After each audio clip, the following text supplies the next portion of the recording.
దేవుని అతి ప్రశస్త నామమునకు మహిమ కలుగును గాక. దేవదేవుని ఘనత నాపరించి మన ప్రభువుకి సన్నిధులు చెప్పడానికి మన దేవుడు మనకు అనుగ్రహించిన కృప కోసం వందనాలు. ఈశ్వర తర్వాత 5వ ఆదివారపు శుభాలు నేను మీకు తెలియజేస్తున్నాను. ఇర్మియా గ్రంథం 29వ అధ్యాయం 11వ వచనం మొదలు 14 వరకు ఉన్నటువంటి లేఖన భాగం, రోమపత్రిక 8వ అధ్యాయం 24వ వచనం మొదలు 28 వరకు ఉన్నటువంటి లేఖన భాగం, యోహాను సువార్త 17వ అధ్యాయం మొదటి 19 వచనాలు కలిగిన లేఖన భాగాలు నేటి పాఠములుగా మనము గమనం చేస్తూ ఉన్నాము.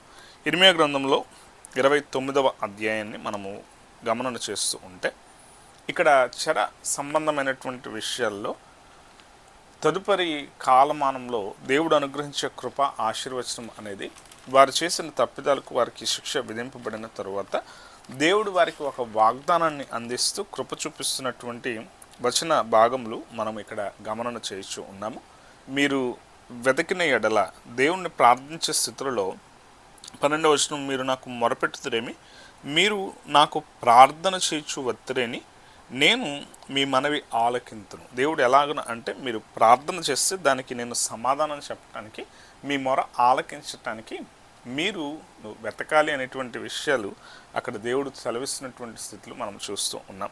ఈ వచన భాగంలో ఉన్నటువంటి విధానాన్ని ఆలోచన చేస్తూ ఉంటే దేవుడు ప్రజలకు సమాధానాన్ని అందిస్తూ, నేను మిమ్మల్ని గూర్చి ఉద్దేశించిన సంగతులను నేను ఎరుగుదును, రాబో కాలం ముందు మీకు నిరీక్షణ కలిగినట్లు అవి సమాధానకరమైన ఉద్దేశములు కానీ హానికరమైనవి కావు. ఇదే యెహోవా వాక్కు. దేవుడు ఎలాంటి వాక్కు ఇస్తూ ఉన్నాడంటే మీకు హాని కలగకుండా మీకు సమాధానం కలిగేటట్టు. వారు ఎక్కడ ఉన్నారంటే వారు చెరలో ఉన్నారు, బాధలో ఉన్నారు, ఇబ్బందులో ఉన్నారు, వారికి హాని కలిగింది, ఇబ్బంది కలిగినటువంటి స్థితి ఉంది. కానీ దేవుడు ఇస్తున్న భరోసా ఎలాంటిది అంటే మీరు ప్రార్థిస్తే, మీరు దేవుని మీద ఆనుకుంటే, దేవుణ్ణి కలిగిన జీవితాన్ని జీవించడానికి మీరు ఇష్టపడి దేవుణ్ణి వెతకటానికి మీరు ప్రయత్నం చేస్తే మీకు జ్ఞానం లభ్యమవుతుంది. మీరు ఖచ్చితంగా దేవుని కృప పొందుకొని మీకు సమాధానకరమైనటువంటి సంగతులు ఆశీర్వచనములుగా మీరు పొందుకుంటారు అనే వాగ్దానం ఇర్మియా ద్వారా దేవుడు మాట్లాడుతున్నటువంటి సత్యాలుగా ఈ మాటలు మనం చూస్తూ ఉన్నాం. ఈరోజు మన బ్రతుకుల్లో మనం ఆలోచన చేస్తూ ఉంటే దేవుడు అనుగ్రహించే కృప పొందుకుంటున్న విధానంలో మనకు కూడా కొన్ని సందర్భాల్లో మనకు కలిగే కష్టాలు, ఇబ్బందులు అవి ఏం చేస్తాయి అంటే మనకు భవిష్యత్తును గురించినటువంటి ఆశలను అది ఏం చేస్తుందంటే చంపేదిగా ఉంటుంది. ఈరోజున్న ఇబ్బంది రేపు నేను చూడగలనా, రేపు నేను ఎలాంటి పరిస్థితుల్లో ఉంటాను, రేపు ఈ ఇబ్బంది వల్ల నాకు ఎలా ఉండబోతుంది, ఒకవేళ ఆరోగ్య సమస్య ఉంటే, కష్టంగా ఆరోగ్య స్థితి ఉంటే రేపు అనేది నేను చూడటానికి రాత్రి నేను వెళ్ళబుచ్చగలుగుతాను అనే ఆలోచన కలిగేటువంటి స్థితికి మానవుని పరిస్థితి ఉండే స్థితి ఉంటుంది.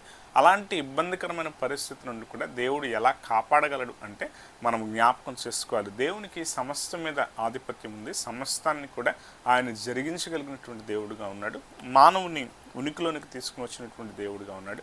అలాంటి దేవునికి భవిష్యత్తులో నీకు చూపించే, నిన్ను కనికరించే, నిన్ను కరుణించేటువంటి విధానాల్లో ఒకవేళ కొన్నిసార్లు మనకు అది ఏమాత్రం కూడా ఇది సాధ్యం కాదు అని మనం అనుకునే తీరు ఉండొచ్చు, కానీ దేవుడు సమస్తాన్ని కూడా సాధ్యం చేయగలిగినటువంటి దేవుడు అనే సత్యాన్ని మనం గుర్తుపెట్టుకోవాలి. పరిశుద్ధ లేఖన భాగంలో పత్రికా లేఖన భాగాన్ని చూస్తూ ఉంటే రోమపత్రిక 8వ అధ్యాయం 24 వచనం మొదలు 28 వరకు ఉన్నటువంటి లేఖన భాగం మనము గమనం చేస్తున్నాం. రోమపత్రిక మనము ఆలోచన చేస్తూ ఉంటే అది కేవలం ఒక ప్రజకు సంబంధించినటువంటి వచనాలుగా కాదు, అది సార్వత్రిక సంఘంగా తదుపరి విశ్వాసులకు వ్రాయబడినటువంటి విషయాలు, అనేకమైనటువంటి సంగతులు రోమపత్రికలో మనం చూస్తూ ఉంటాం. మనం గమనం చేస్తున్నటువంటి ఈ 8వ అధ్యాయాన్ని చూస్తూ ఉంటే ఈ 8వ అధ్యాయం చాలా పరిపూర్ణమైనటువంటి ఆత్మ కార్యాలు ఎలా ఉంటాయో దాని గురించినటువంటి వివరణలు ఈ రోమపత్రికలో మనం చూస్తూ ఉంటాం. అందున మనం చదివేటి లేఖన భాగాల్లో మనము ఆలోచన చేస్తూ ఉంటే 24 వచనం నుండి 28 వరకు ఉన్నటువంటి లేఖన భాగంలో ఏలయనగా మనము నిరీక్షణ కలిగిన వారమే రక్షింపబడితిమి. నిరీక్షింపబడినది కనబడినప్పుడు నిరీక్షణతో పని ఉండదు. తాను చూచుచున్న దాని కొరకు ఎవడు నిరీక్షించును? మనము చూడని దాని కొరకు నిరీక్షించిన ఎడల ఓపికతో దాని కొరకు కనిపెట్టుదాము. అటువలే ఆత్మీయం మన బలహీనతను చూచి సహాయము చేయుచున్నాడు. ఎలయనగా మనము యుక్తముగా ఎలాగో ప్రార్థన చేయవలనో మనకు తెలియదు, కానీ ఉచ్చరింప సఖ్యము కానీ మూలుగులతో ఆ ఆత్మ తానే మనపక్షముగా విజ్ఞాపన చేయుచు ఉన్నాడు. ప్రార్థించడం మొదలుపెట్టిన తర్వాత దేవుడు ఎలా నడిపిస్తున్నాడు, మనము తదుపరి ఏ మాట ఎవరి కోసం ప్రార్థన చేయాలో ఆ ఆలోచన అంతా కూడా ఎవరిస్తాడంటే అది దేవుని ఆత్మ నీకు అనుగ్రహించేదిగా ఉంటుంది. ఈరోజు మనం ఆలోచన చేయాల్సినటువంటి సత్యం, నిరీక్షణ అనేది దేనికంటే ముందటి కాలంలో జరగబోయే దాని గురించి ఒక ఆశాభావంతో ఎదురు చూడటం.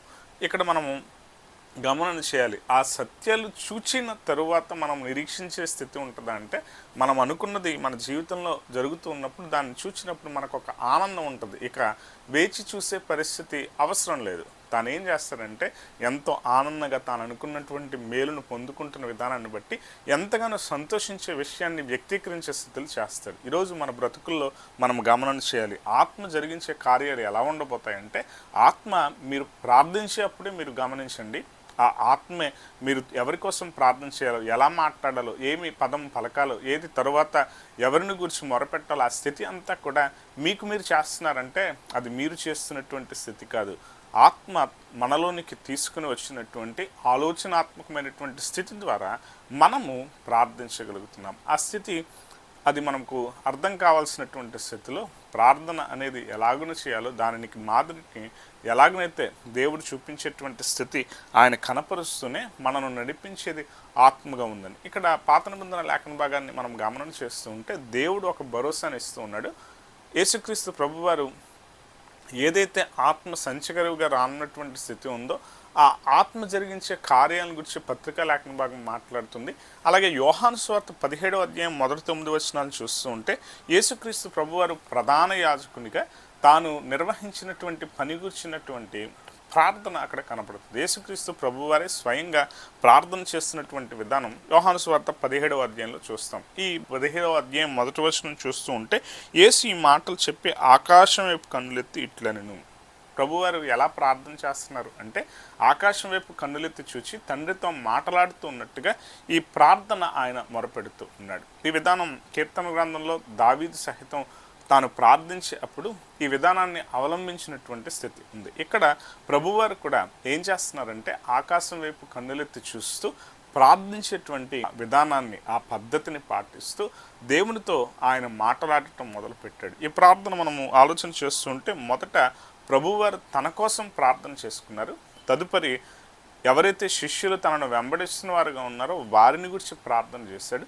ఆ తరువాత విశ్వాస సహితమైనటువంటి జీవితాన్ని జీవించడానికి శిష్యుల నుండి ఎలాగనైతే సువార్త అది వ్యాప్తి చెంది తదుపరి కాలంలో శిష్యులుగా రానున్నటువంటి క్రైస్తవులుగా క్రీస్తుని అంగీకరించినటువంటి ప్రజ కోసం ఆయన ప్రార్థన చేశాడు. ఈ ప్రార్థనలో చాలా విషయాలు ఎలా కనబడుతూ ఉంటాయంటే ప్రభువారు తాను చేసిన పనిని సంపూర్తి చేసినటువంటి వివరణ ఆయన ఇస్తూ ఉన్నాడు. ఏదైనా పని ముగించిన తర్వాత ఒక బాధ్యత అప్పగించినటువంటి స్థితి అది జరిగితే ఆ పని ముగించే అప్పుడు ఇదిగో నేను చేసిన పని ఇలా ఉంది, ఇదిగో ఈ సంగతులు నేను చేశాను, ఇలా దాన్ని సంపూర్తి చేశాను అని చెప్పి ఒక రిపోర్ట్ ఇవ్వాల్సినటువంటి స్థితి ఉంటుంది. ప్రభువారు ఇప్పుడు ఏం చేస్తున్నారంటే ఇదిగో నీవు నాకు అప్పగించిన పనిని నేను పూర్తి చేసి నేను ఏ మహిమతో అయితే నీతో సహా నేను ఉన్నానో ఆ మహిమ మరల నాకివ్వు అని చెప్పి ప్రభువు ఆయన వేడుకుంటున్నటువంటి స్థితి ఉంది. ఈ మాట మనకు అర్థం కావాల్సిన సత్యం ఏమిటంటే 5వ వచనం, తండ్రి లోకం పుట్టక మునుపు నీ యొద్ద నాకు